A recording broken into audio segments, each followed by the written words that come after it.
G'day, you fine hobby legends. It is the coach here. We are talking Cities of Sigmar. We're not talking about my favorite Hello Heart. We're not talking about Tempest Eye. We are talking about Anvilguard. Buckets, my wonderful guest, has slipped some of those illicit poisons into my drinks.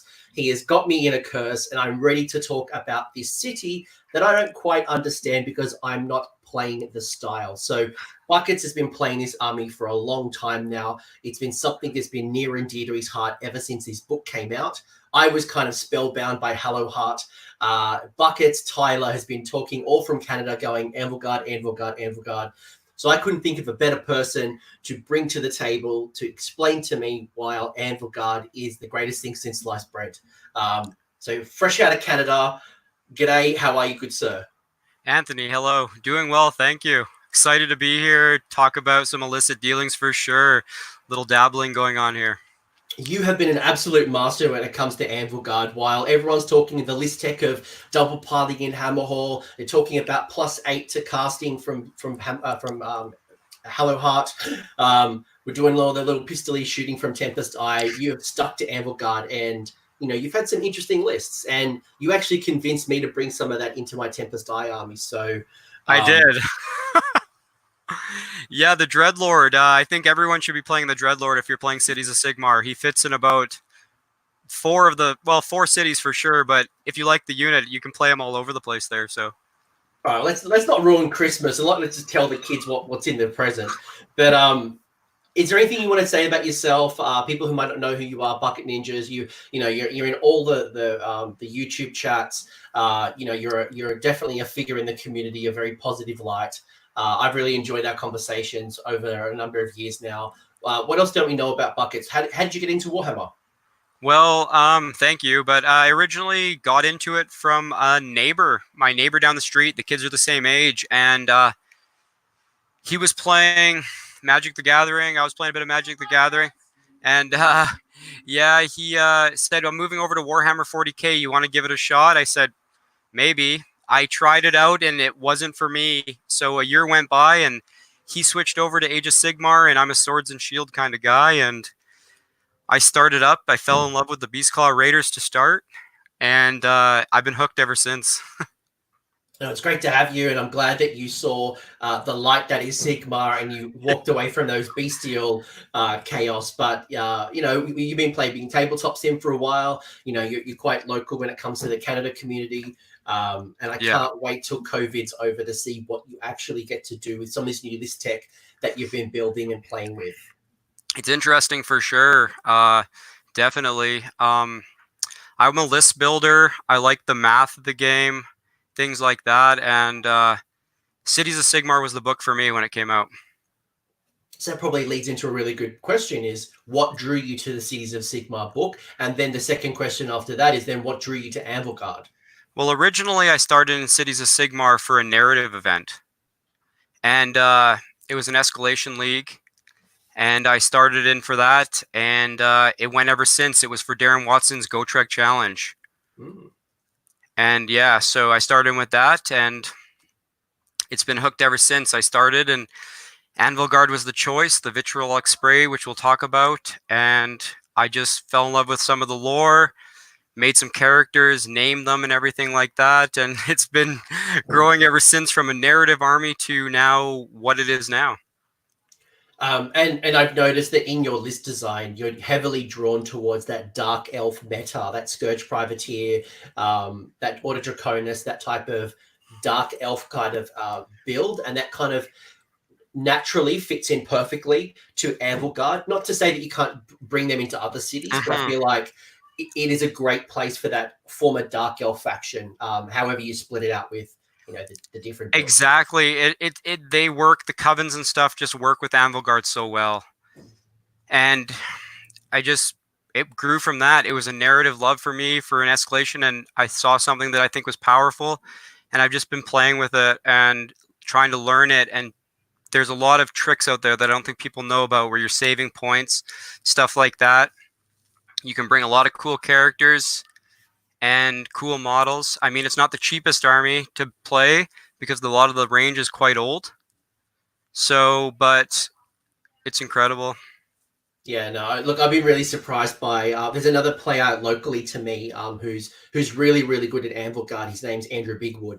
Again, he's a very dark elf kind of build. And when I Yeah. say dark elf, I'm talking about the old Warhammer Fantasy Battle guys that got split out to Scourge Privateer, Order Draconis, Order Serpentis, Darkling Coven. Darkling Coven. You know, they all kind of encompass what used to be the Dark Elves. But Andrew Bigwood as well has had a lot of success with this particular build. And there's a lot of things that you don't see very often. People see the Free Guild Guard, people who know Hurricanums, people know, the Free Guild General on Griffin. Yes. But when they see that sorceress or the Dreadlord on Black Dragon, it's pretty rare. Like, Yeah. you don't see a lot of those on the table. Well, the sorceress itself is, I don't think you could place, I think it should be in every city's list. It's for 90 points. What you can do with getting +2 to cast is just, you can't find that kind of value in the game for what you're doing. So, you get a battle line, a hero, and your +2 to cast in any list you want to start with. Also, the models are gorgeous. I keep going back to that, but and just playing with them, your army plays out on the table how you think it should play out. And which is a nice thing if you're like me, and when you're playing the game, your army's playing how you feel they should play out. They're playing that part of the game, which is important to me. Yeah, and that's what drew me to Hallowheart, was that I've always been a Magic player since the very early days, and I love running that Hurricanum. I love running that Luminarch. So I want an army that feels the way I want it to feel. So it's great to hear again Anvilguard and that former Dark Elf, now Darkling Coven, blah blah blah blah blah, all fits that narrative and that play style. Yeah, I think they went the route of Dark Elf and Wood Elf. A lot of the Wood Elf stuff too works quite well with this with this army. So I think that's what they're pushing. They build it out that way with the battalion in the army. And if you're looking for an army that plays the way it's built in the book, Anvilguard is that army. It plays how it's built, and it's a beautiful thing. So we're dancing around the topic, which I might as well ask you the question now. What is the strengths of the Cities of Sigmar? And then what are the strengths of Anvilguard? And then I'll bring up the rules and we'll kind of talk through the individual rules. But, the 80-foot view of Anvilguard, what's your take on the strengths? Well, the main strength where armies are looking, you generate a lot of command points. And if you have things to spend those command points on, it's huge. You automatically get the 4+ adjutant, which people don't know. If your general 6 wounds or less, you select a hero, start of your hero phase on a 4+, you get a command point. You also get the illicit dealing trait, which gives you D3 command points to start the game. So without taking a battalion, you're guaranteed 2 command points on your first turn. That can go up to a possibility of 4 command points, and then after your hero phase, it's 5 command points. And for people that don't know that, that's a lot of command points in your first turn. You can mitigate battle shock when we get to their allegiance command ability. You can do all kinds of funky stuff. You can activate your monsters in their attack phase for your buffs. You can do all kinds of funky stuff with this army with the amount of command points. I know there's other armies that generate similar command points, but I don't think people are talking about the amount of points that you can save in this army. I know when I was playing my Goomsplat Gits, I would have so many command points, but I'd often find I didn't have enough ways to spend them. Yeah. I feel like when I've watched your games and we've talked through the way that you play, you do have that kind of nice balance that you can be spending 2, 3, 4 command points a turn, and you're doing it valuably. You're not just basically replacing Mystic Shield everywhere. You're doing some really good stuff. Yeah, the allegiance ability itself is an interesting one, because if you just select illicit dealings, you get D3 to begin the game. So if you don't get the first turn, their allegiance ability allows you to sec 1 unit wholly within 12 inches of a hero. You remove just 1 model from that unit, and all units within your army that are wholly within 18 inches of the unit you selected are immune to battle shock at the start of the battle shock phase. That's pretty awesome. Against Alpha Strike armies, if you're going against a 3-4 drop army, because one of the things is you're not getting low drops with this army. So if you don't like putting 10 to 12 drops on the table, it's probably not the army for you. And being able to mitigate an assault or mitigate battle shock for your entire army for free without spending a command point that you're supposed to use in your hero phase, because you could possibly have 3 now going into that, is huge. Yeah, no, it's massive. I have a similar build in Hello Heart where my general makes everyone immune to Battle Shock Holly with N18. And I remember playing at a few tournaments like CantCon where I would be turn 1 charged by, because most Cities of Sigmar battalions aren't that strong, or they're not going to bring everything into the battalion like other books do. So you're probably a minimum kind of 3 to 4 drops, most likely kind of 6 to 7, depending on the build. Yeah. So I would get turn 1 charged often by 3 Stonehorns, or 2 more Crushers, with a Mega Boss or Gordrak on top. And to be able to just put down that command ability or that command trait to say everyone's immune to Battle Shock, it really kind of reduces the impact of that turn 1 charge. So that's a really cool strength. So you know what? Let's get straight into the abilities. I might actually bring up maybe a little bit first about the Cities of Sigmar, and you can explain to me why this is important to Anvilguard, and then we'll go into Anvilguard itself. So what we're talking through first is the stuff that everyone in Cities of Sigmar gets, regardless of which city you take. So yeah. Oh, go ahead. So first things first is you have to choose a city. So most books may give you an option to not take a temple, a coven, a storm host, but in Cities of Sigmar, you must take one of these cities, whether it's Hammerhall, Living City, Greywater, Phoenician, blah, blah, blah. No custom city. And those cities are locked to a realm. So you're either locked to Gairan or you're locked to Akshi. The couple of abilities you're going to get from the Cities of Sigmar, so I'd love to, again, hear some of the benefits to you. First things first is you get the Amplified Sorcery. So basically, if the Cities of Sigmar wizard successfully casts an endless spell, it's going to be empowered by the realm. So it's empowered by Akshi, Shaman, Gur, Gairan, blah, blah, blah, blah. So what does the empowering of endless spells mean to you and your armies? Well, the kind of the linchpin of this army is either the Soul Screen Bridge or the Umbral Spell Portal. And the Umbral Spell Portal, especially being empowered, allows you to have an interesting little combination we'll talk about later. But just empowered endless spells are incredible already. Being able to cast them on +2 to cast is great. I mean, you're casting everything on +2 to cast in this army if you wish. And having an empowered spell portal on a 3 is pretty nuts. So if you are new to Age of Sigmar, or you haven't played with Cities of Sigmar yet, basically the endless spells that were sitting in Malign Sorcery, if you read their War Scroll, most, if not all of them, have this rule that says empowered by the realms. And what it does is it basically supercharges that endless spell. So Geminids, you can re-roll the D3 damage. Shackles, you can the shackles are 9 inches between each shackle instead of 6. What else? Umbral Spell Portal, instead of being within 12 of each other, they can be anywhere on the board. So, and we've talked about this before, but the big one where people need to pay attention to is Quicksilver Swords going forward, where it is basically a hero killer. If you're going against any Chaos army with a 5-wound hero with a spell portal, it's an automatic kill anywhere on the board. Basically, I mean, math gets away from that a little bit if depending on how you roll. It's a dice game, but it's pretty legit. So Quicksilver Swords, instead of being 12 dice on a 6+, it's a mortal wound. It's 15 dice, so you get a couple of extra dice. And then against Chaos, it's a mortal wound on a 5. So correct. Basically, you're getting more value from your endless spells than your opponent will. So good stuff. It's very good. The next thing is that your armies must be coming from Akshi or Gairan. So each of the cities will be locked in.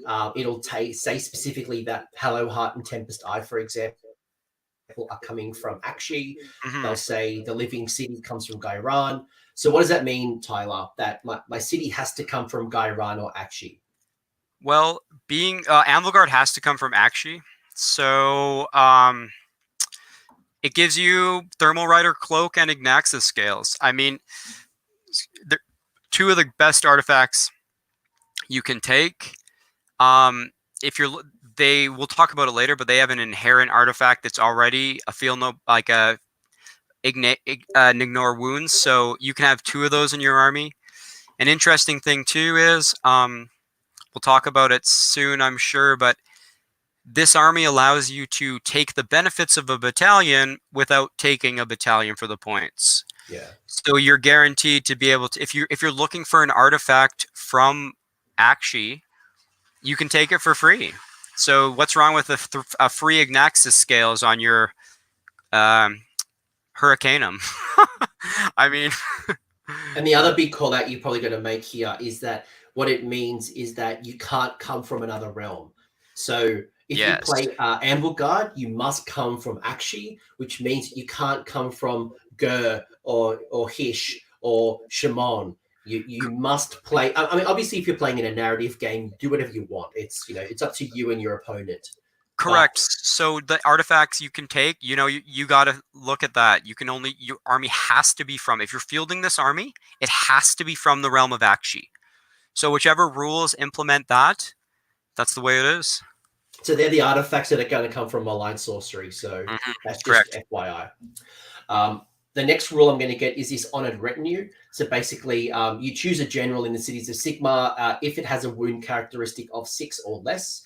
So your general, so if your general has 6 wounds or less, you can pick one friendly unit to be the retinue if the unit has between 5 or 20 models. Then basically from the retinue, what's going to happen is you either going to be able to roll a dice each time you wound the general, whether it's a regular or a mortal wound. And if they're within 3 inches of that retinue on a 4+, you're able to bounce the mortal wound from your general to the unit. Correct. The adjutant is huge. I mean, it's what your fungoid cave shaman does, but it's for any of your heroes that are lower. I mean, the thing is, if you decide to go the monster hero route, which you can, you're going to lose out on the adjutant. So you kind of got to play around with that. There is, it's whoever you choose, you can benefit from it, but you always have that D3 to go back on if you're not looking for that 4+. But it's just a command point engine. It's great. So with the mortal wound, you're going to be able to make your general a bit harder. So it's going to be harder to kill them because you're going to be bouncing mortal wounds off to your unit. Yes. A nice combination if you have something like Phoenix Guard, because then they have additional saves on top of that. Yeah, it's pretty good if you have your anointed. You can take an anointed on foot as your general. You make a unit of 20 Phoenix Guard the retinue. You have another. I mean, yeah, the retinue. You have another guy close. You're generating a command point on a 4+. You're moving them up. You're able to, activate other command abilities. Shrug runes. If someone hits you with a mortal wound spell, you can shrug them. Get a 4+ save on it. It's quite good. The other rule you're going to get is if your general has 6 wounds or less, you get something called Wise Counsel, which at the start of your hero phase, if the general's within 3 inches of the adjutant, roll a dice on a 4+, they receive 1 extra command point. Exactly. Just great. I mean, you combine that. If you're going first, you get D3 + 1. So you're looking at the possibility of 4. Start of your hero phase. If you roll 4+, you start with 5. Let's go.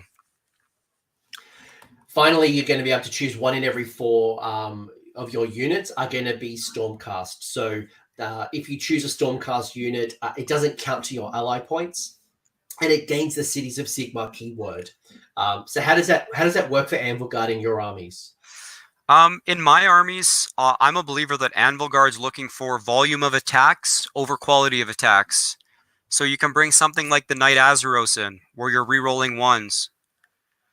Or you can bring another thing in. The Comet with Knight and Cantor is always a benefit in armies if you're looking to just get a little bit more mortal wound output and the option to automatically dispel maybe another opponent's endless spell that you're worried about. If they're trying to counter you with an endless spell or something. So there's chaff that you can get, but the big one for Anvilguard, I think, a must add is the Knight Azeros. It fits perfectly with this army. And it's also another thing where you're seeing a lot of chaos possibly coming. And the Knight Azeros just fits the bill with this army versus chaos. So Yeah.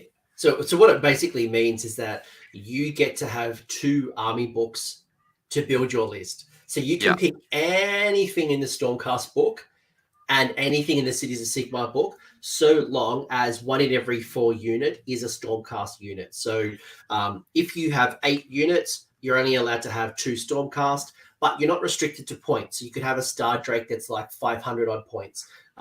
You could take a Prime. You could take literally anything from the Stormcast book. And it gains the Cities of Sigmar keyword and the Anvilguard unit. So it's going to synergize really well. correct. And this unit, this army, like I mentioned before, you're looking at putting around 12 drops on the table. So if you want to do it that way, that's 3 Stormcast units. If you want to go there, 1 and 4. And that's the type. It's between 10 and 12 is kind of the drops I'm looking at for this army. That's that sweet spot. So you're guaranteed if you want 2 units, if you want those 2 nice heroes, they fit nicely in this army. Yeah. So again, like from a list tech point of view, it does create some pretty amazing stuff and some combinations. I know I've got some really cool stuff with my Tempest Eye. I know my Hallow Heart. There's really good different pieces that you can bring in that just makes your army incredible. So that's all stuff that happens with Cities of Sigmar, regardless of which city you take. They're all the benefits that you're going to get for cities. When you go Anvilguard, you're going to get a whole bunch more. So we've kind of mentioned already that the city must come from Akshi. So that kind of locks you into the artifacts you can take from Allied Sorcery. You can't take any other artifacts from a different realm, only what's in your book, only what's in Akshi. Correct. You then have this thing called illicit dealings. So illicit dealings is when you choose your Anvilguard army, you can profit from one of the following benefits of illicit dealings. So I guess I can choose one of every 3. I can pick either the Black Market Bounty, which adds 1 additional friendly hero with an artifact, the Dabblings of Sorcery, so 1 additional friendly Anvilguard Dragon, Charybdis, or War Hydra can take the Drake Blood Curse, or I take Hidden Agents to generate an additional D3 command point. So what is this? What is this whole thing I've just talked about? Well, yeah, this is kind of where you have to start with the army, which way you want to go. Hidden Agents is a must. The interesting thing, which we'll touch on, is the command trait, which if you take the command trait, which is the Black Fang Crime Lord, you can select 2 of these. That's your choice. So taking Hidden Agents plus Black Market Bounty is giving you the benefits automatically from having a battalion without having a battalion for free. So the average cost of battalions, you're looking at 100, 120 points, even higher than that. Those points can now be put back into your army for units just by simply taking this stuff. It's quite good when you look at what 120 points can get you. So it gets me, an extra artifact. I could take more command points, or I could take an extra mount traits, which is pretty crazy when you look at taking a Charybdis, a War Hydra, or a Dragon. Yeah, that's pretty crazy. One of the interesting shouts was before, when this book came out, they FAQ'd the Dreadlord and the Sorceress. They did not have the Dragon keyword before. So doing that was huge too. Giving them that Dragon keyword, which was big in the book, was huge. Then they can take a mount trait. So that was nice to see. That's awesome. So do check the FAQs as well, because they do update things. Definitely. The last 2 things you're going to get for being Anvilguard is the Drake Blood Curse. So if an Anvilguard army includes any dragons, Charybdis, or War Hydra, one of those models has the Drake Blood Curse. What happens there is choose which model is going to have the Drake Blood Curse, and then you basically are going to choose from the opposite table. So there's a table that kind of goes along with it. Correct. These are your basic mount traits. They have one is neg 2 to bravery, which on the Charybdis is almost comical. It's a neg 3 bravery unit. So if that becomes a thing going forward, it could be interesting for people that have a lot of Charybidises hanging around. Yeah, that's pretty crazy. Yeah, the one that I like the most, which is Acidic Blood, which is a 4+ for a mortal wound back on any wounds that are not negated in the combat phase by a melee weapon. And yeah, so, and yeah, those are the two that are kind of the ones you got to look at. The bravery, if they come back, it could be very interesting. It was something I looked at. In certain games, you just wish you had the other one with this army because they're quite good for mount traits. Yeah, they're pretty good. And acidic blood seems to be the one that most people kind of lean into. So the fell gaze allows you to subtract 2 from the bravery characteristic, which we just mentioned, and then the jutting bones. After the model makes a charge move, pick one enemy unit within 1 inch of the model and roll the dice. On a 2+, they take D3 mortal wounds. So I imagine something like a Dreadlord. That's like a nice little combo with the Dreadlord. Jutting bones is interesting, especially with the monsters from Anvilguard, the War Hydra, which is Order Serpentis, or the Kalaitzidis. You can choose to lash the whip on their, so you get to roll extra dice to enhance your charge. So, and also it triggers with the Kalaitzidis where if you a model slaying an enemy model, you can heal D3 wounds. So being able, if he's low on wounds, charging in, jutting bones, you get even 1, you're fine. He heals D3 wounds after that. So it's an interesting little combo there. There's lots of stuff there. Yeah. And you know, one of the things we're going to do next, Tyler, is going to actually look at one of your lists. So there is no silver bullet to Anvilguard. There is no one particular way to build the army. This is just an example of you putting this all into practice. But there's obviously so many combinations that you can kind of bring various armies in. But and then finally, before we get into that list, you get a command ability. So you're going to get a command ability that at the start of the battle shock phase, if you obviously spend the command point, if you do so, pick one friendly Anvilguard unit that's wholly within 12 of a friendly Anvilguard hero. One model in that unit is slain. So I think you referred to this earlier at the start of the game. So what happens is you slay that model. However, in that phase, you do not need to take battle shock tests for friendly Anvilguard units that are within 18 inches of that unit. Yeah, it's an interesting little thing. For deployment, you're going to want your stuff a little bit tight at the start with some of the sorceress interactions. So it's just a great little deterrent. There's a lot of mortal wound spells going out right now with Seraphon, with other armies, that are possibly removing 10 models from your army, you know, right away. You know, if you're battle shocking half of those off, you know, you're in trouble here. So being able to mitigate stuff like that and then counter punching, I think, is huge. And it's free. I mean, illicit dealings guarantees you 1 on your opponent's turn. So guaranteeing that, it's nice. Yes, it absolutely is. Sorry, I was just changing screens I'm going to bring up in a second. So there's, you know, and you start to see some combinations, start to see how we're incentivizing the Charybdis, the War Hydra, and the any dragon particular build. We're starting to see, you know, we can bring in an extra artifact. We can have additional command points. You know, we might be rewarded by taking the adjutant, or maybe we just want to go stuff it. We're going to take a monster as my general and just accept not getting the additional command point because I'm already getting an additional D3 command points by taking that illicit dealing. So, you know, it's start to kind of think about how I might shape this army. Yeah. One thing I got to say is if it moves over to a monster meta where people, you know, the Gargants are coming. If they have the monster keyword, you know, if this Mod Tribe's book, do you think they'll have they might have the monster keyword? I don't know. I imagine so. I imagine they'll have the monster keyword. The ability to take one of the command traits combined with the battalion is devastating for monster armies. 2 damage, you know, a lot of your attacks, most of your armies getting +1 to hit, +1 to wound against monsters. There's a few ways to build this army depending on which way it goes, which is nice.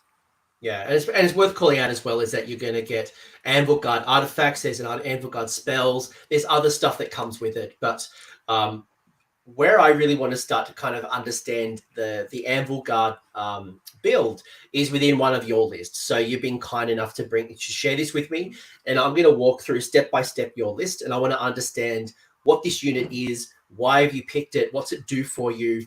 And, you know, start to bring this Anvilguard stuff to life. So for sure. So we've called this the Anvilguard spell portal. So I can only imagine there might be a spell portal. There is, yeah. So for anyone who listens to this podcast in the future, I just stroked my beard because maybe I got my going here a little bit too. So yeah, the chat's already complimented both of our beards and said that they were matching. Although mine's a little bit more grey for my isolation beard. Yeah, it's all good, man. So you're a Legion Cities of Sigmar, you're coming from Akshi, you have to come from Akshi if you go with the Anvilguard, and you have taken the illicit dealings, hidden agendas. Sorry, hidden agents. Sorry, hidden agents. Correct. That's the D3 command points. I think it's just my Sorceress General will be taking the Black Fang Crime Lord, but the hidden agents is just D3 command points to start the game is just, it's huge. I mean, people spend 50 points for one. Or they spend 50 points plus 120 points for a battalion. That's 170 points that I get for free. So, yeah. So the first thing first is you've alluded, your sorceress is your general. So this is a 6 wound or less general. You've taken the command trait Black Fang Crime Lord, and then you've taken the Lore of Dark Sorcery Vitriolic Spray. Correct. Now, the chat right now is going off when it comes to this particular spell because they know what's coming between the spell portal and the spray. But let's pretend I didn't know. What does this mean, and how does this all come together with the sorceress? This was why for my narrative army, this thing, when it was spoiled, I think that it didn't get enough love. I don't know what it was, because the casting cost, which was they didn't take the time to think. I think they brushed it aside. The power of it was strong, obviously. When everyone's seen it, they knew it was strong. Probably one of the strongest spells in the game. But the casting cost turned people aside. So myself, I took that and I figured out a way how to cast it very regularly. And it went from there. What it does is it's casting cost of an 8, which is quite high. But with the sorceress, you can sack in your hero phase a Darkling Coving model to get +2 to cast. So now we're on a 6. And I like casting on a 6. So Vitriolic Spray casts on an 8, and you're able to bring that down to a 6 because you're getting +2 from the sorceress who basically stabs a unit, a Darkling Coven unit. Yeah, if you care about your models and you don't like seeing them leave the table, this might not be for you. But if you like your heroes and you like their minions doing their bidding, then definitely. One of my very good friends, David McElroy, absolute friend of the channel. I've been playing Warhammer with him since we were like 10 years old, really young. He always ran his sorceress with a block of 10. Just 10 Dark Elf Dread Spears for sure. Dread Spears. Yeah. And they were these sacrificial Dread Spears that every turn would just sacrifice. Their whole role was to die to get +2 to the cast. So yeah, and they're grateful to do that too. We need to, they're happy to give their blood for the Coven. So you're taking the sorceress because it's got 6 wounds, so the adjutant's going to be able to generate additional command points. The +2 to the cast for the spell. What does the Black Fang Crime Lord bring to the table? So the Black Fang Crime Lord allows me to take 2 of the illicit dealings that we talked before. So I take Black Market Bounty and illicit and hidden agents. So I'm getting a free artifact to put in my army also. Great. So if you were to take a battalion, you get 3 artifacts, but this allows you not to take a battalion and get an extra artifact anyway. Correct. Yeah. It's pretty awesome. Yeah. Anything else on your general sorceress? She's just a great general. One thing about the sorceress is she has a War Scroll spell that it's a bit slept on also.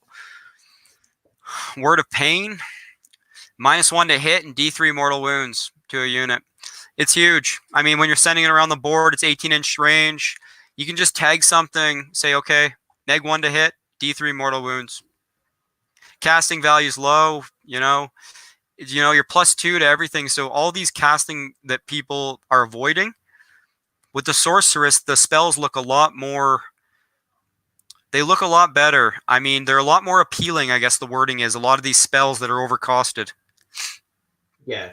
Yeah, and people in the chat are talking about some very interesting things. You could add a Hurricanum if you wanted to get that increased spell cast, and obviously we'll go through more of the list. But there's so many ways that you can make this idea your own. If you don't like the sorceress and you want to go, a battle mage or a Hurricanum, there's different alternatives. But we're kind of putting it all into practice. You've got a second sorceress there, so I guess why have you got a second sorceress, and then I can see you've got the dark sorcery spell Shadow Daggers, and this is the adjutant. So why have you chosen a sorceress as an adjutant?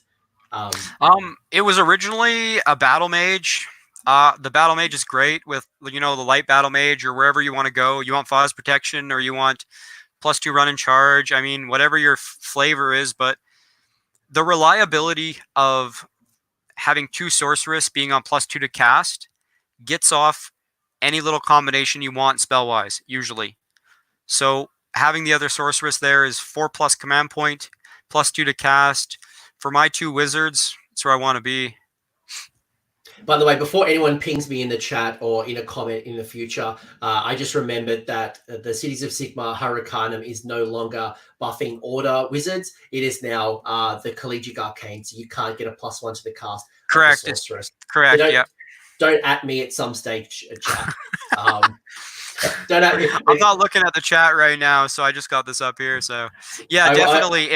If that was order wizards, I mean, it'd be tough to leave one out of this army for sure. It used to be. It used to be for order. Now it's gone to Collegiate Arcane. But either way, +2 is pretty sweet, right? So we've got the Dreadlord on Black Dragon. That's coming in with the weapon option of Lance and Shield. You've taken the artifact, the Drake Scale Cloak, and then you've chosen the mount trait, which is the Drake Blade Curse of Acidic Blood. Yeah. Talk about a mouthful. So what does the Dreadlord bring to the table? Why have we gone the Lance weapon over the sword?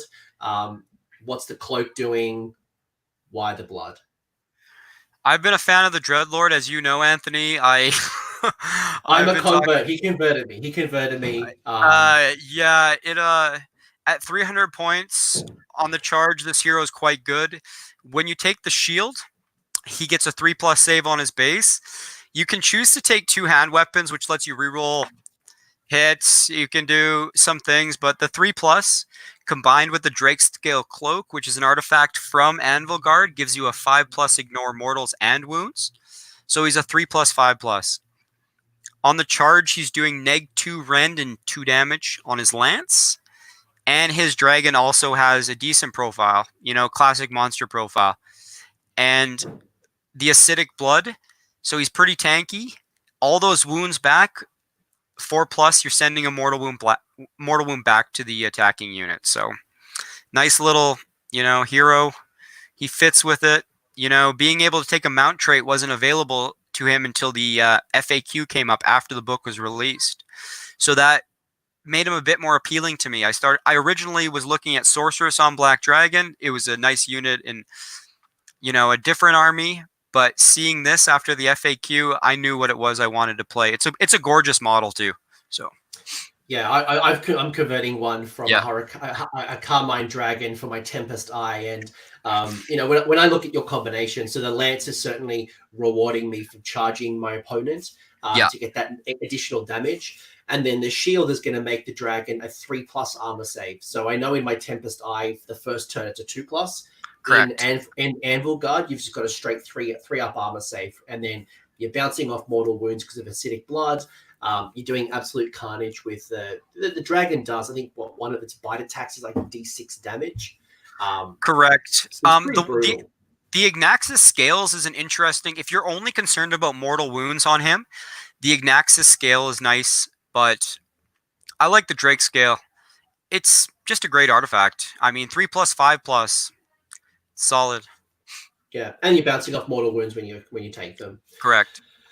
Finally, the hero choice you've got is the Knight of Zeros. So it's coming in from the Stormcast Eternals, and you've given it the artifact, the Thermal Rider Cloak. So the first call out again, we've mentioned that Stormcast units in Cities of Sigmar aren't allies, which means you can give them artifacts. So that's something you can't do with a traditional ally because they're not allies in cities. So again, Knight of Zeros, why are we taking Knight of Zeros, and what's the benefit of Thermal Rider Cloak to the model? Well, the Knight of Zeros, it is one of the so any enemy unit within 10 inches, all the units you have are rerolling ones to hit against that unit. So it's already on a 12-inch base move. The Thermal Rider Cloak moves that to 16 inches, and when you run with a command point, you're looking at 22 inches of movement for any unit in your army you're wanting to reroll ones to hit on. And that is an insane amount of movement when you're flying. So you can just move this guy all around the board.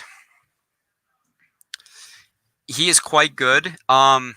He's got a decent profile too. I mean, you know, he's 4 attacks, 3s and 3s, neg 1, you know, 3-up save base. He's just a nice little hero at 100 points, and he fits the army. I always find the Knight of Zeros interesting because it is a bit of a squishy hero, so people can kill it quite easily. It's great because it's basically allowing you to do buffs to your army, being able to reroll ones. Once per battle, you can use a lantern to do D3 damage, or against chaos, it's D6 damage to something within 8 inches. So that's a nice little bonus for a 100-point model. If people are attacking my Knight of Zeros, I'm okay with that, because then it means it's not attacking my Dreadlord on Black Dragon. It's not attacking my sorceresses. So it's not like I'm okay with that. He gives people to pay attention to him. It's nice having a model that people have to pay attention to, where, you know, when you have, you know, 60 shots with your dark shards and they're like, oh, I don't want them to reroll ones, or your whatever you're doing, you know, they want to focus on that Knight Azeros. So yeah. And look, you know, like if the Knight of Zeros is not for you, or your build is different, you know, that 100 points is cheap enough to throw away, or it's cheap enough to be able to bring in another sorceress, to bring in a battle mage, to bring in more endless spells, to bring in something of 100-point value. The Knight Heraldor, I think, is about 100 points. So again, the Free Guild General on foot. I mean, if you play Free Guild and you want a mixed order army, you know, and he fits in perfect in that spot, you know, you just toss him in. Yeah. The Anointed as well. It's a nice little good show, yeah, for nice sure. little hero piece that also is able to unbind. So again, like this is just one of the many ways, but I personally do like the Knight of Zeros in this particular list. Yeah, and I want to give a shout because there's not a lot of Dwarden in this list, but another one too. If you play, the Rune Lord fits in there too. There's a lot of heroes in the book that fit at that 100 points. It's a huge flex in the army, I believe. You can plug and play what you want, which is a nice thing about this army. Next thing up, you've got 30 Dark Shards. And I know Jack from Reroll and one who's curious about the next one, which is your Eternal Guard. But first off, why the Dark Shards and why at a block of 30? They're just insane for 300 points with a Sorceress. Sorceress has a War Scroll ability that a Darkling Coven unit wholly within 12 inches of her can run, shoot, and charge in the same turn. So they have 2 shots base, 16 inches. So you're going 16, you know, plus 6, you know. It's a large threat range. And you're taking up a lot of space for 30 odd Dark Shards. A huge amount of space, you know. You got like the 16 plus 6 plus 6. And plus 1 for the banner. It's 29 inches, 60 shots for 300 points. And the synergy doesn't cost a lot with getting the Sorceress, which is 90 points. And you can just sack your Dark Shard for your +2 to cast. So you can use the same unit to do 3 things that your army wants to do in your hero phase. You can get +2 to cast, run, shoot, and charge, and then, you know, set up whatever you want. You want it screening, you want it shooting, you know, it's doing 3 things for you. Yeah. Look, and you know, this is obviously where the Knight of Zeros can also come into play, because then those 30 Dark Shards are also re-rolling ones to hit. Especially against an army that has no armor save. So yeah. Next one that I'm really curious to hear your thoughts on, and again, Jack from Re-Rolling Ones called it out, is you've got 20 Eternal Guard. So we talked earlier about the, you know, that dark elf kind of aesthetic. The former wood elf, which is the Eternal Guards, have come in. So how does this come into play, and why are you bringing those guys in? So this army benefits from not having Rend, with volume of attacks and remove saves. So at 260 points on a 3-up save, 2s and 3s if they don't move, swinging back. Nice little anvil unit. This is actually a shout out to Tyler Emerson, where he was thinking, I had 10, and he's like, why don't you try 20, as an anvil unit that's just not going to move ever. And this army, doesn't have something like that. So just plopping it somewhere, it's very tough for 260 points. Also, 2 attacks, 2 inches, 2s and 3s with no rend against your opponent that has no save. That's a lot of damage. This army is looking to capitalize on volume of attacks versus quality of attacks. So it's a nice unit. Yeah. And I've seen people talked a lot about Phoenix Guard. And Eternal Guard is in a very similar conversation around Eternal Guard versus Phoenix Guard. And I think some people are now starting to see the benefits of the Eternal Guard. Well, Phoenix Guard are 320 points for the same amount of wounds. I know you have a 4+ save, but once we talked about the Anvilguard ability, you can just mitigate them from battle shock. Okay, and you're looking for them just to sit there. Yeah. It means that you don't have as many, because when I run a block of Phoenix Guard, I do have a lot of points tied up. A unit of 30 is one quarter of my army, or if I'm taking a block of 20, it's still a high chunk of points. Yeah, there's a unit in this army that I'm not playing, which is quite strong, which is on par, I think, with Phoenix Guard at times, which is the Black Guard, which is a Darkling Coven unit that is 2s and 3s if you're within 12 inches of a sorceress, and they're 2 inches, 2 attacks each, -1. But, they're getting a bit more expensive too. And right now, points, it could be Blackguard. If you want to play a unit of 20 Blackguard, they're good. I like Blackguard too. But, having the 2s and 3s and the 3+ save is great. Next up, you've got a unit of 10 Free Guild Handgunners. Yep. Just chaff, a little bit of overwatching. I found that you need a lot of chaff in this army because it's elves and they just die. So if you get hit hard, you're losing your army. So they're 100 points. It counts as a nice little battle line unit too. Most of the army's battle line, but it's just a nice little unit. They've done what I've needed them to do. They're good. They got a little bit of rend. Overwatch is nice.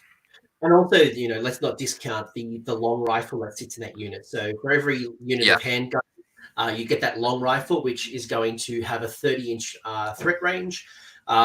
It does 2 damage, and it ignores lookout, sir. So you're not going to get the -1 to hit if you shoot at a character near a unit. So yeah, like if you have 10 Free Guild Handgunners screening 20 Eternal Guard, it's pretty good. It's like that point is going to take, I don't know, 3 turns to get to, almost maybe 2+ turns. Yeah, I mean, there's been plenty of times where I've sniped a hero just purely off the long rifle, just picking out, just going at, splitting the attacks. The regular handgunners go somewhere else. The long rifle's just hitting that 5-wound character, that 4-wound, that 6-wound character. And it's been awesome. Definitely. They're just a great unit. Cool. You can put anything you want there. I mean, if it depends what you're playing. If you're a Dwarden player, feel free to change this army up. If what you want to play. I mean, the Dark Shards, the Dark Elves just work well with what you're doing. But there's a lot of flex spots in this army. Sure. And if you can plug and play what you feel fit, what models you got, man. I think having the shooting when you get charged, the battle line, this is a nice little shooting option, but that's kind of what it brings to the table. Yeah. Next thing, you've got 10 Dread Spears. That's them. I mean, they're there to die, and they just are great. I mean, you love them. 90 points. They're just sacrifice them and let them die, but they're a must-add. If you're playing Sorceress, you have to have 10 Dread Spears in your army, I believe. It counts as a battle line automatically, and there you go. Little combination. Yeah. Now, the one that excites me the most is the 3 gyrocopters. So this is our first introduction to the Dwarden, the dwarves, into the Anvilguard. Why am I bringing these little helicopter machines to my army? They are one of your combination pieces. I mean, this army against horde armies and stuff, this is where you're going to see these guys shine. You know, you remove the save from 30 Mortite Guard, you fly them in, you know, you get 30 shots each with your steam guns. That's 90 shots, 3s and 4s, neg 1. You can re-roll those 1s. If you fly over top, you can drop bombs. They are fast. 16-inch base move. And the Dreadlord's 14 inches, and my Knight Azeros is 16 inches. That's a lot of movement when you're not seeing the movement here. So that was a shout out that I got to give to you. Another spot that can go there if you play Scourge Runners is the Chariots at 3 for 150.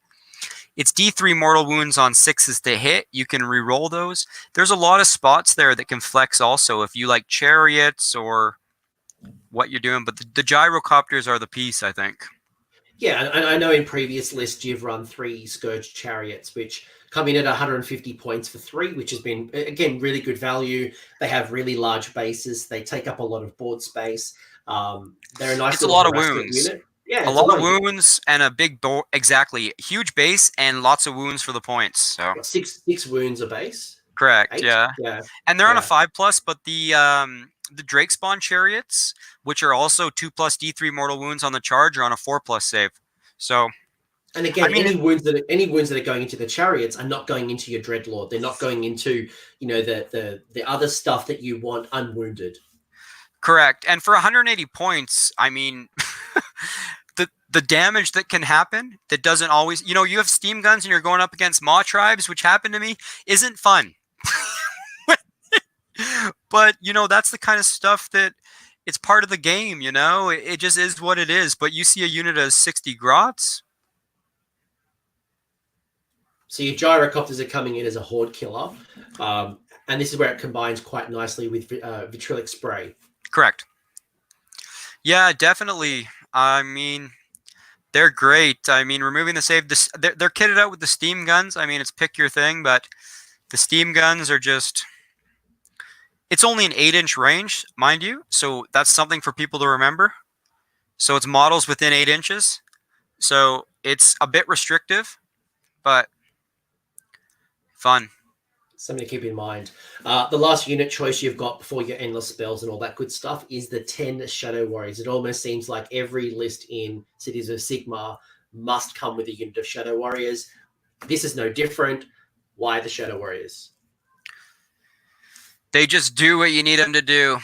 You want a point, you know, land them on some terrain. They're buffed up, 10 shots. I mean, they just harass. They are your wasp unit that your opponent's thinking about them through turns 1, 2, and 3. They have them and they have to think about them. And it's just a nice little piece. If you're playing cities or some of these armies, you know, there's a few other books that are like this. A lot of working pieces going on that do different things. And the Shadow Warriors just fit, you know, what you'd have in, say, your Tempest Die 2 or your teleporting. They just fit that role where you can put them anywhere. Their restrictions are pretty good, you know, and they get buffed up on terrain and they hit good on terrain. Like if you're looking at a hero in the back line, they got a few wounds left. They're probably not surviving. Yeah, and like one of the big reasons that people are taking, if you haven't played with Shadow Warriors yet, you don't know why people are taking them. You don't start them on the board. So when you're putting down the deployments, you keep them in reserve, and you can bring them in any time or any of your movement phases up until turn 4. If you don't do it by turn 4, they're dead. But the key benefit is that they come down at the end of the movement phase as long as they're outside of 9 anywhere on the board. 9 inches of an enemy. And if you deploy them in cover, they get +1 to hit and +1 to wound to their shooting attacks. That means they're going to be doing hitting on 2s, wounding on 3s, rend 1 for 1 damage. So they can come down, steal an objective, take down that hero that might be or that cheap small battle line unit that's kind of holding an objective. And they're not bad in combat as well. So then they can kind of go for that 9-inch charge and hopefully finish off what's been holding that objective. Yeah, they're a great unit. I mean, you kind of got to play one. I mean, they just do everything. And for 110 points, you can spend it other places, but they're worth every point. You know, if they were 100 people, they're too good. I did want to touch on the executioners though. The executioners are interesting in this army for sure. They are a huge part of your damage. Their profile might not be good when you first look at it. People are thinking, oh, they don't have any rend. Mortal wounds on a 6 to hit that ends, but once again, they're a Darkling Coven unit. And so they can run and charge. And +1 to that charge too. With rerolling 1s, you know, I've almost one-shot a Frostlord with them. You know, they are extremely, extremely punchy. And for 260 points with the type of damage that they're putting out, it's a great unit in this army. Once again, another unit that has no rend, capitalizes on volume of attacks for low points. Yeah, there's definitely a whole bunch of cool combinations. I know you've used executioners quite well in the past. There are, again, this is just one of many lists. So, keep that in mind, team. You've got 3 endless spells to choose from. You've got the Umbral Spell Portal, the Quicksilver Swords, the Suffocating Gravetide. Remember that these are all empowered by the realms. So you're going to get extra benefits. By the way, when you cast an empowered endless spell and it comes down to the before the end, the next turn, and people get to move the predatory spell, it always remains empowered. So it's not like when you get to play with it, you get the empowered and your opponent doesn't. No, if you cast an empowered Umbral Spell Portal, it remains empowered Umbral Spell Portal. Correct. That's the one thing, your opponents can use it, so you got to be aware of that. So talk me through why Spell Portal, why Swords, why Gravetide? Well, Umbral Spell Portal, when it's empowered, your first Spell Portal. So what the kind of the thing is here is your Sorceress and your Adjutant, your General and your Adjutant. The first one that casts it, you set it up within 1 inch of your other Sorceress. If a hero Sorceress is within 1 inch of it, or if you end an endless spell movement before 1 inch of it, it goes through. So you can place the other one empowered anywhere you want on the map. It has no limit restrictions for range. So that's where you can just basically pick a unit of your opponents that might have a nice save, and you can just cast Vitriolic Spray on any unit you want in the game and remove their save characteristic. So it's extremely powerful. But you can also... So it allows you to essentially extend the range of almost any of your spells. Correct. So if you really need to get that Mystic Shield off, you could still do that. Vitriolic Spray is just one of the many examples, but I know with my city, all the different Cities of Sigmar builds, I'm always looking at how do I extend the range of a spell. Like if you're going to see a lot of Gaunt Summoners coming up, and you go Portal Quicksilver Swords on a Gaunt Summoner, it's very, very good. That's 240 points that your opponent spent for a Gaunt Summoner. And this is 100 points to kill that Gaunt Summoner. And that's a huge point swing on turn 1, especially when they're looking to put around 500 points on the table and not worry about how you feel about it. Are you talking, when you say 100 points, are you talking about the combination of the Spell Portal and Correct. the sword? 100 points for the 2 spells, and then 240 points for the unit you're killing. That's a nice little point swing. So one of the combinations here, team, if you're not familiar with this, is that you can send one endless spell through the Umbral Spell Portal. So you could send your Emerald Life Swarm, you could put your Purple Sun, you could put your Aether Point Pendulum. Now, with most of those predatory endless spells, they only do damage when they touch or fly over a model. The Correct. challenge is that once you put an endless spell through the Umbral spell portal, it doesn't get to move. The Quicksilver Swords comes into play because once you've moved the Quicksilver Swords, you then do damage to something within 6 inches of it. It's one of the very few predatory spells that we have to choose from, which then means that you can throw the swords through the spell portal, find a spot, and then you could pop that Gaunt Summoner because you're doing 15 dice, and it's against Chaos. You're doing mortal wounds on a 5. So I played against a Chaos army, a Khorne army, not too long ago, and I did 8 mortal wounds to Scarbrand just from one round. Well, just from one round of the swords against Scarbrand, which was beautiful, crazy. Man. It was beautiful. Crazy. 8, I mean, that was very lucky, right? But 15 dice, 5 up. Do the maths. You should probably do 4 to 6 mortal wounds on average. Yeah, I like the odds of it too, and that's why we're playing this game too, is for rolling dice, right? So, and it's part of it, but the averages are there. Yeah, I mean, if I average, that 5 to 6, that is an average hero. So definitely, the threat range alone will concern people, and then the potential is just insane. I was able to unhinge and really basically shut down Scarbrand by putting those 8 wounds, and he was hitting with a pillow when he ended up getting into combat. Yep, definitely. And then the Gravetide, that's an interesting choice. Most people don't take the Gravetide.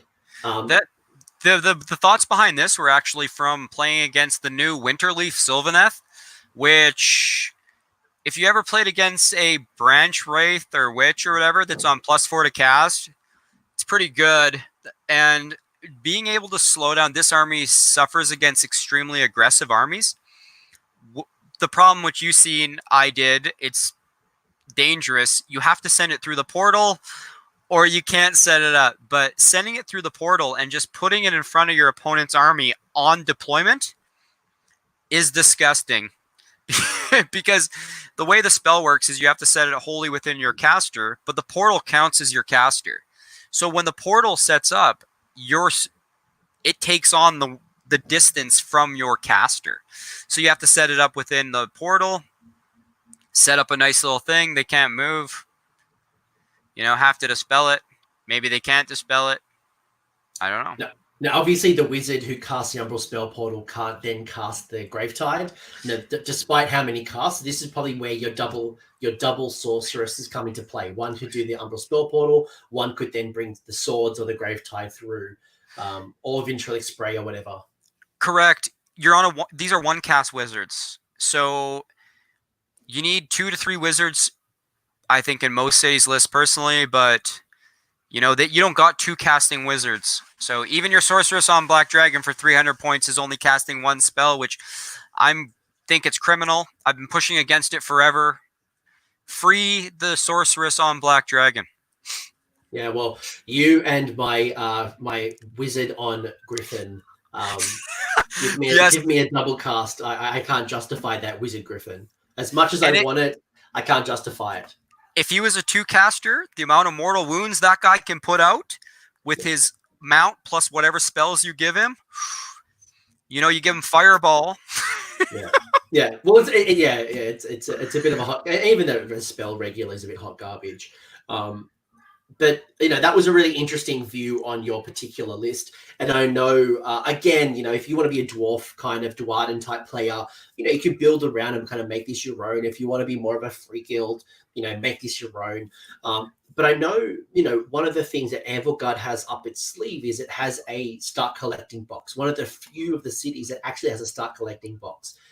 Any advice when it comes to building a list around that, or what you get out of that box? Yeah, that's interesting because these models are old models, and you're looking at Canadian dollars. A Kalaitzidis will cost you $75 to $80. You get the start collecting box for $110, $15, and you're getting a hero choice, a battle line choice, a chariot, and the Kalaitzidis.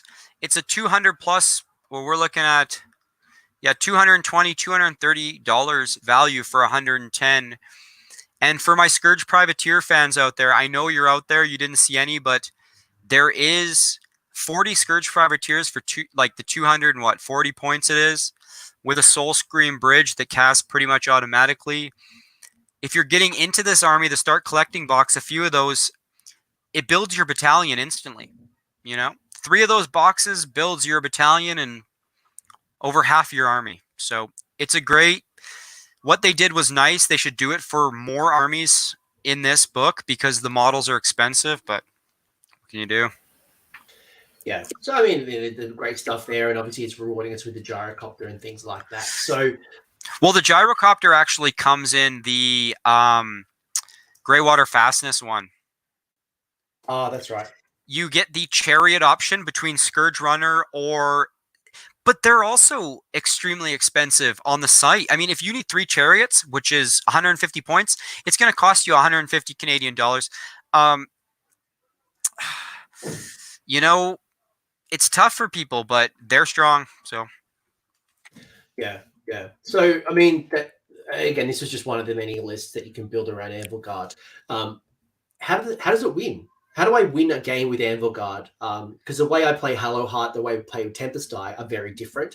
So I imagine Anvilguard is also going to be different. Shenanigans, a lot of shenanigans, interesting stuff. For hero choices, if you're playing, you need hero maps. You got to build your list a bit differently.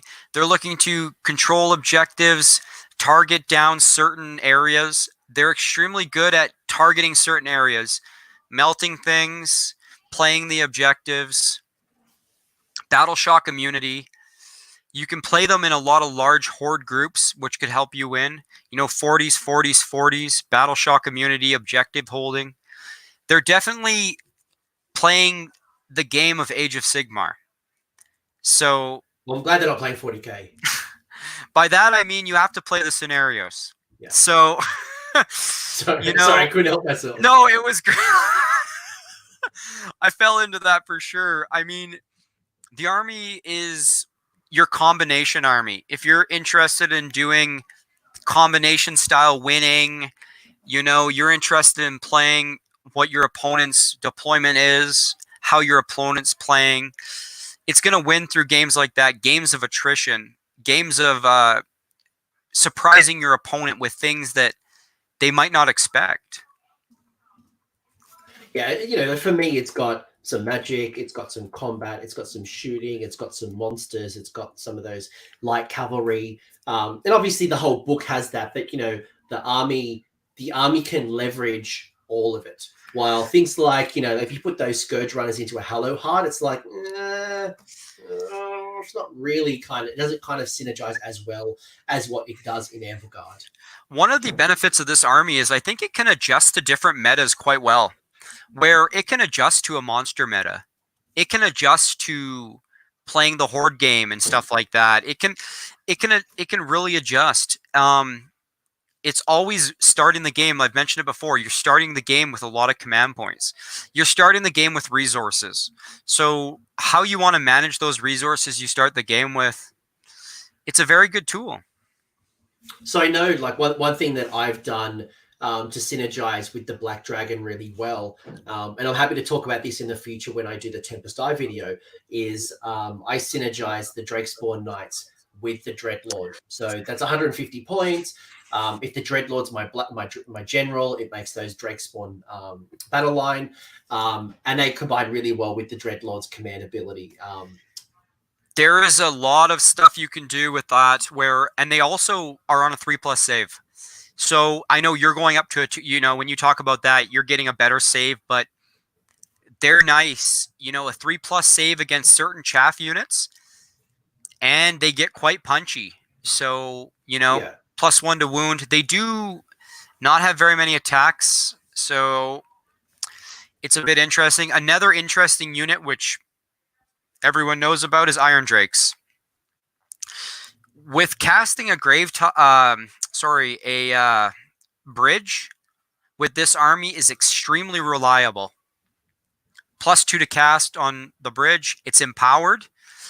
You can move your army around quite a bit. It's high mobility. It might not look like high mobility because they're elves, is what it looks like, but there's a lot of run and charge. There's a lot of stuff like that. There's a lot of shenanigans with the army.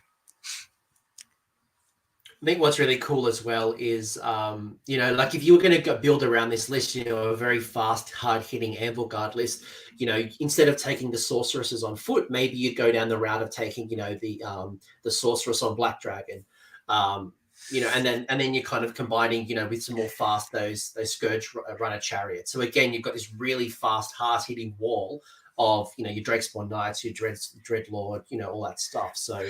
For sure. And Wood Elf players, there's Wild Riders, which are okay. They're crazy on the charge. Your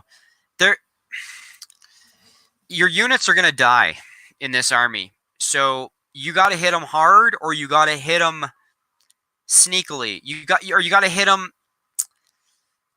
You got to play the matchups is what I'm kind of saying, where you're bringing something that can adapt to whatever your opponent's bringing. So you have to play those matchups. So if you don't have the matchups, you're playing 5-up save stuff. So, yeah. So we kind of know how they're going to win. I guess the counter argument to that is, how do they lose? Like what concerns you the most when you face your opponent? Well, Crowe. Well, I mean, that's a really good point. And Crowe is because you're building a strategy around the Umbral Spell Portal, the Ventriloquic Spray. So anything like that has a really strong unbind. So Crowe, I can only imagine Techless when he comes is going to be a strong unbinder. Yeah. Lord of Change could be a pain in the butt. High magic casting, or I should say dispelling armies. And extreme mortal wound output is dangerous for this army. You don't have a lot of stuff that's mitigating that type of stuff. You can bring a Luminarch of Hysh, but then you're looking to fish for 6s. I tried. I don't know. I love the Luminarch, but another armies that are tough, if they're going to be pushed without screens, if you get hit, you can't really hit back. If you get pushed back, you got to have a lot of screens. You have to mitigate the first combat and then kind of counterpunch with this army. So if you don't mitigate that first big push by offensive armies, it's very difficult to push back. Yeah, and I feel like, especially with something like your build, there's a couple of key pieces. Like when we played on Tabletop Simulator, the very first thing I had to do is take out that sorceress. That one was going to generate your command points. 2, reduce the ability to do the Ventriloquic Spray from the Umbral Spell Portal. And then losing the Black Dragon was that big key punch. So they lack hero choices. Unless you can bring a Frost Phoenix if you want. It's a great unit in this. You give it the cloak, you're on a 4+. You have a 4+ plus a 5+ plus its base save. You cast with your sorceress on a +2. Then he's getting the bonus on turn 1. You know what I mean? Yeah. It's a great unit. But that would synergize well with taking Phoenix Guard, because then all of a sudden your Phoenix Guard would be a perfect adjutant. They would so the retinue to be passing mortal wounds off, generate command points. You would be able to do a lot of cool stuff. So you've got that kind of that Phoenician Phoenix Guard build that you can also bring into Anvilguard. If you don't like the Darkling Coven style.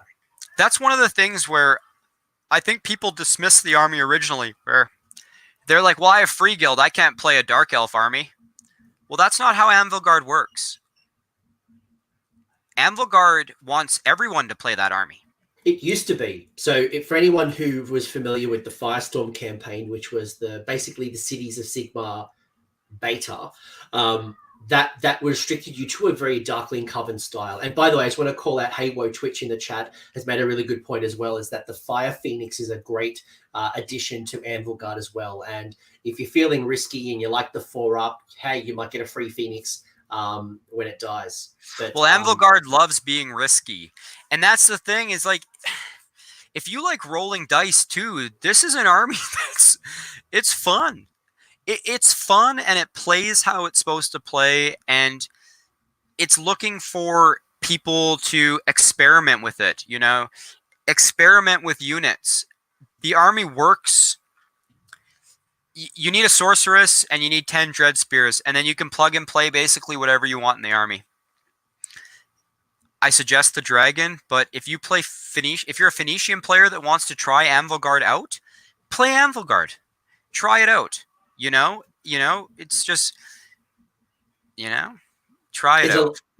There's a lot of obviously. Yeah, I mean, obviously, if you were going to build outside of the Darkling Coven, it means you're probably not going to tap into that dragon, Charybdis style benefits. But otherwise, like getting extra command points, getting an extra artifact, some of these additional spells, like I could be doing the Ventulic Spray from a Hurricanum.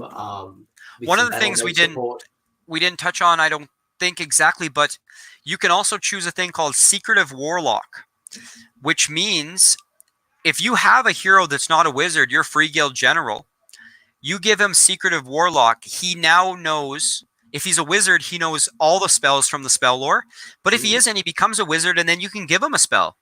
And if you like rolling an 8+, you say, hey, if I get it, I get it. If I don't, there it is.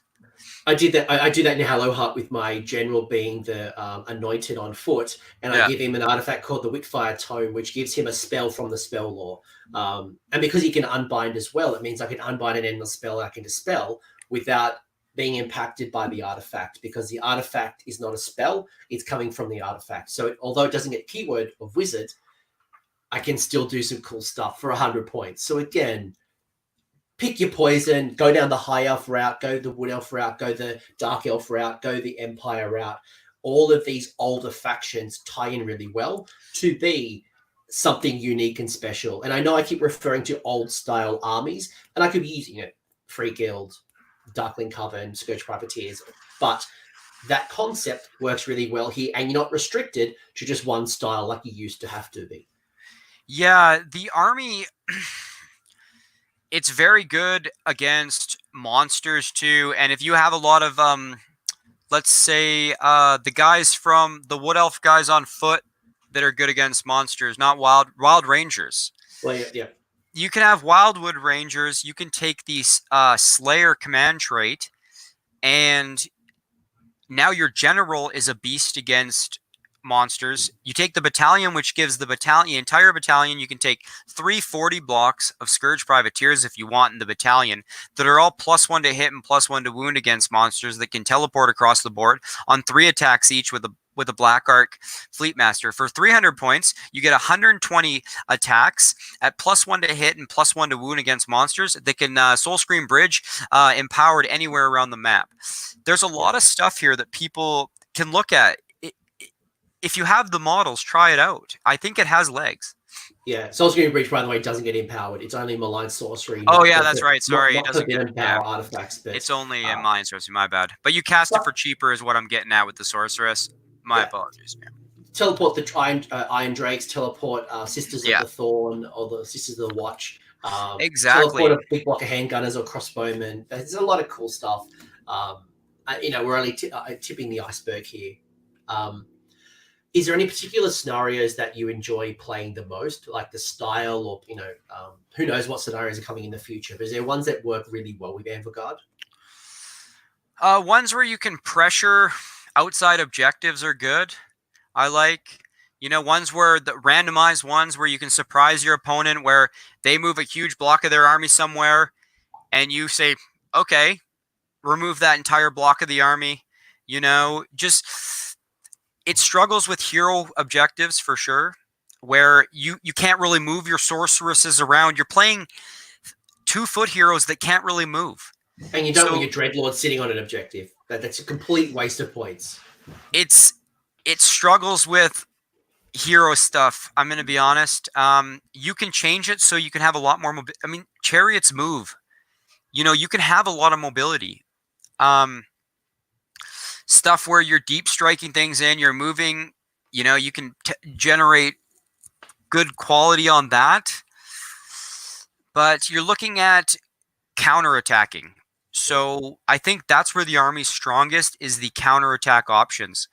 So which I've struggled with too. It's a difficult thing to play. I've got a ton of feedback from people, and one thing I hope is that people pick up a list like this, players that are quite accomplished, and they want to try things out. And I think it can surprise a lot of people on counterattacking, where you know you really can steal objectives from people, steal scoring, score.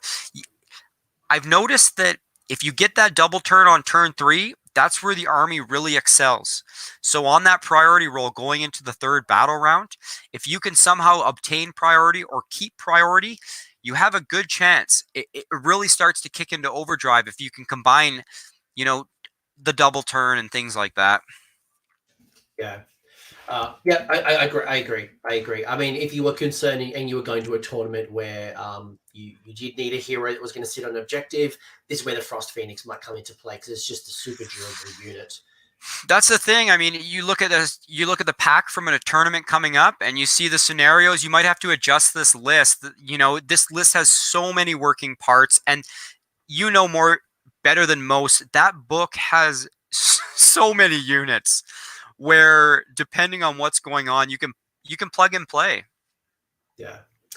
Last question before we wrap things up is that now that you've been playing with Anvilguard for a while now and you've got a bit of experience, more experience than other people, what are the things that you've learnt from the book that might not be obvious to someone who just picks it up for the first time, based on the experience, based on the play style, based on just the interactions that sound good from a maths hammer point of view or, theory crafting, that either didn't work as well or surprised you because it's like, oh, I didn't realize it was going to be that good? I didn't originally thought that everyone last year was on the drop craze, where the lower the drops, the better the drops. And the battalions in this book are not really where the strength is. I mean, we know which battalions are good. Everyone's talked about Whitefire Retinue. The one from Tempest Eye isn't that bad if you got Pistoliers. Hammerhall one's all right if you're okay. It's good if you're someone like me who has. I think it's actually very good. The Hammerhall one. But if you're a dwarf or an elf player, it's hot garbage because you were never going to take that many demigryphs and a free guild general. Exactly, and so I thought that the battalions could be an issue, but after seeing the amount of points you save from just simply being able to gain the amount of command points, I didn't think it was going to be as good as it was. You can you can just give your assassin a venom blade. You can just do fun things for free. You don't have to be structured into a battalion.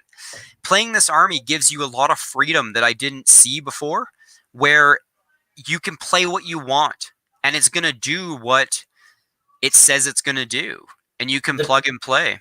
And the battalion, by the way, guys, is the Charwind Beast Hunters, which is a 1 Anvilguard Black Art Fleet Master. We've got 3 units of Anvilguard Black Art Corsairs. We have 1 to 3 units of the Anvilguard Scourge Runner Chariots, and then 0 to 1 Anvilguard Charybdis. And what it does is it adds 1 to the wound roll for attacks made by units that target an enemy monster. So this is the Monster Hunter route. You can also give your general Slayer of Monsters on one of your big attacking generals too. So, and then he's also great against monsters. And it's going with the flavor, right? I guess but you can get that for free. You don't need to take the battalion, and you get the benefits of it. And that's the thing, it's super hard. You almost can't get an extra artifact in any other army. I'd like to be proven wrong if there's another way of getting an extra artifact somewhere else. But if you accept the limitation on drops, you get the extra command points you don't have to pay for, and you get an extra artifact you don't have to pay for. So that's a pretty cool thing. And then if you want the battalion, now you're coming in with 3 artifacts. I think we're moving away from this drops meta where people were so concerned with the drops. This army capitalizes on the counterpunch, capitalizes on, you're going against someone that knows, how many people I go against, but they say you can have the first turn. They don't want to move up and get sprayed. People are starting to catch on to what it's doing, which I don't know if that's good or bad, but you're not worried about the drops. I think a lot of high drops going forward is going to be the way a lot of armies are playing. where it's not about the drops going forward anymore. I think I was having this discussion. I can't remember who it was with the other day. I was saying unless you are under 3 drops, it's almost not worth it. You've got these 3 bands, right? You've got drops 1 to 3. So if you're like a change host, cool, you're in 1 to 3 territory. If you can't be in 1 to 3 territory, there's that mid range where like you might get to choose who gets to go first from 3 to 6, 3 to 7. Anything kind of above 6 or 7, it almost like it doesn't matter how many drops you are. So go 11, go 12, go 20. It's really exactly. irrelevant. It also gives you the opportunity to set up your screens a lot better. So they're done deploying, and you can take a bunch of min units, a bunch of longbeards if you're playing Dwarden or whatever, and you just can push your stuff up there. Free Guild Guard, 3 units of Free Guild Guard. You see your opponent's looking to smash you. You got 14 drops or something. You just throw a bunch of units of Free Guild Guard in their way. Yeah. I mean, a strategy I was building around is some things like, you can go get some Aether Wings from Stormcast, 50 points. They're just super cheap drops. It was a way that I was looking for my Tempest Eye to be able to take 3 KO units. And that's an easy way to increase those drops for very little points. Definitely. So I think, when you look at Stormcast book, you look at, unfortunately, I had a look on my phone to see if a Star Drake was a dragon. Unfortunately, I can't give it the dragon mount traits in Anvilguard. I didn't even see that. I didn't even look. That would no, be... you can't. I had a quick look, and I'm like, please, no, it's Star Drake. It doesn't have any of those keywords, because then imagine what you could possibly do with a Star Drake that has acidic blood. It's pretty crazy. Yeah, that's the thing, is the dragon keyword going forward. Pay attention to what models are coming out. We have some armies that are coming out that could bring a dragon. There's you never know. And can it ally in? I don't know, but don't know. Buckets, this has been awesome. Is there anything else you want to add to the Anvilguard discussion, or should we kind of start closing it out? I think the chat has, Joe has nailed the show episode name, what it should be, or maybe the motto. But is there anything you want to kind of close us out with? Any shout outs? Any, if people want to find you, where can they find you? Well, yeah, like you can find me on Twitter. You can find me in the Coach Discord. That's where we're hanging out. I just want to give a shout out to all the guys there in the community. It was a passion project originally with GoTrek. People have been encouraging about this army. I brought it to the table, and it's a community project, I feel, at times now, where everyone's giving feedback, and I just encourage more people to pick it up. And if you're playing Cities and you haven't looked at it because you're playing Dwarden, or you're playing Free Guild, try the city out, see what it's doing, and give it a bit of love. Maybe give it your own spin. Maybe you can teach me something, and we can work out together something on this. I want to see this army on the table at the next tournament scene coming forward. I think it has some options. And I just want to give a big shout out to, Dianoc, of course. We met him, and, there's a lot of guys in the Discord. Coach, you, obviously, Rocco, Dreamer, Pask. These are guys that just safeguard. I just want to give a big shout out to these guys, because it's all about love, man. And it's all about the community we got going on here, and everyone's encouraging everyone. And that's what this army is. It's a passion project from the community, really. I mean, I had a guy playing the Anvilguard in Discord today in a 2v2 match, shouting me out, and it's fun. There's something there, and I just want people to take a look at it. Oh, I think, mate, honestly, after this 90 minutes of discussion, I'm looking at the chat. They've been calling this out. There is some awesome list tech here. I think people are looking at Anvilguard very differently. Hello Heart, Hammerhall, Tempest Eye aren't the only 3 cities in this book. Rocco did a video with me earlier around a living city. I think people are now looking at living city a little bit differently. And I imagine no differently, people who watch this video are now going to start thinking about, how does my army, how does my list act and make the most of an Anvilguard? Well, it's interesting, especially with, you see these new Lumineth coming out. They look like they got a lot of armor. If we're moving towards more of like this 3+ save, you're needing a lot of Ren 2, which this army can generate a lot of Ren 2 too, if you play the right stuff. Ren 2 and negating saves. Going forward, I think it's in the right spot. I don't know. I think it needs people that are experienced players playing this army, more experienced than myself. this was originally a passion project for me, but I think it has another level to go. I don't know if I can take it there personally, but I know there's people out there that can. Well, And that's what I'm hoping for. Andrew Bigwood that I was talking about earlier at CanCon, I think he was one of the highest ranked players at CanCon with Cities of Sigmar, and he was running Anvilguard. Cool. Well, Buckets, it was an absolute pleasure having you here. Thank you very much for everything. If you want to check out Buckets on Twitter, I do have his details in the episode description. And to end the show, thank you very much from Joe, or AKA Haywo.